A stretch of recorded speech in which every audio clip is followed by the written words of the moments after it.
watering the concrete. As many of you know, my parents are building a house right now. They're in the final stages of construction. And yesterday, a concrete crew came out to pour the driveway and sidewalks. It's really looking like a place you could call home now. Our house is located just across the street from my parents' future home, so as I was looking out my living room window last night, I noticed my dad out in his front yard. It was after dark, so I couldn't quite see anything except that he was holding his flashlight and a garden hose. I assumed he was watering the plants in the big pots next to his fence. I thought, it's kind of weird to be that dedicated to your plants, but whatever. Well, then this morning as I was coming home from dropping the boys off at school, I saw him out there once more. He was watering again, but this time I had to do a double take when I noticed exactly what it was that he was watering. Turns out, it wasn't the plants or the grass. It was the driveway.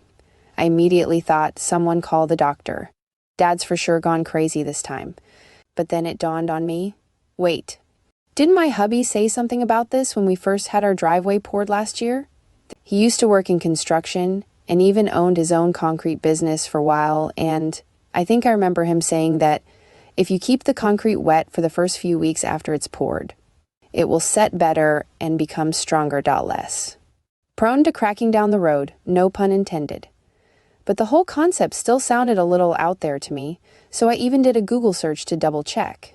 And sure enough, even Bob Villa himself concurs. According to Villa, everything you do after pouring has just as much impact on its strength as the mixing process.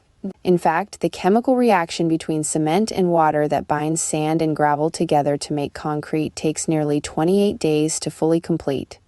During this process, which is known as hydration, you want to keep moisture in the concrete.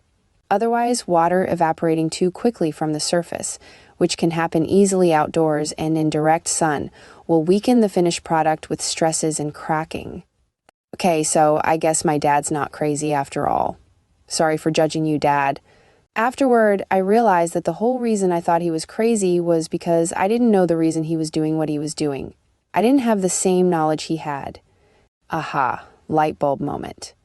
The way I live my life as a follower of Jesus probably looks a lot like watering the concrete to the people around me who aren't Christians. The Bible even says, "For the message of the cross is foolishness to those who are perishing, but to us who are being saved, it is the power of God." Living for Jesus doesn't make a whole lot of sense to people who don't know Jesus Christ. A lot like watering the concrete wouldn't make sense to the average person who is just driving around in your neighborhood. Most of them would just be like me and think, shouldn't that guy be watering the grass? But watering the grass is a lot like the way people who don't know Jesus are living life. They are living for the here and now. They want things they can gain, enjoy, and achieve in a tangible way that can be experienced here in this life. Living that way makes a lot more sense on the surface. After all, you can literally tangibly see the results. If you water the grass, it will grow. Mission accomplished. But because Christians have read and learned the teachings in the Bible, this knowledge gives us a different perspective on life. We believe that there's something more important to water than grass, even if the benefits can't be immediately ascertained with the naked eye. And for that reason, it may even appear that while those who are living outside of Christ are growing and thriving and blooming in their lives, we as Christians are just over here looking all hard and drab and gray like a big slab of wet concrete. But I can't think of any better slab to be associated with than Jesus Christ. He is our firm foundation. Unlike the grass, that foundation will remain forever. For all flesh is like grass, and all its glory like the flower of grass. The grass withers, and the flower falls, but the word of the Lord remains forever. And this word is the good news that was preached to you. The things we're doing to water that foundation is only making our faith stronger. So, today I need to remember, while others are having Sunday fun day, but I'm at W Worship, mem watering the concrete. While others are lying and cheating to get ahead in life, but I'm honestly and diligently paying my dues. I'm watering the concrete. When others seek revenge, but I choose to turn the other cheek, I'm watering the concrete. When others give up on their vows, but I remain faithful, I'm watering the concrete. When others gossip and tear each other down, but I use my words to build up and encourage, I'm watering the concrete. When others drink and carouse, but I remain sober, I'm watering the concrete. When others willingly give in to temptation, but I put up a fight against it, I'm watering the concrete. When others spread hate, but I show love, I'm watering the concrete. When others tell lies, but I speak truth, even when it's not popular, I'm watering the concrete. When I read my Bible daily, I'm watering the concrete.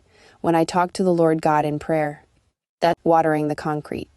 When I teach others about the gospel of Jesus, I'm watering the concrete.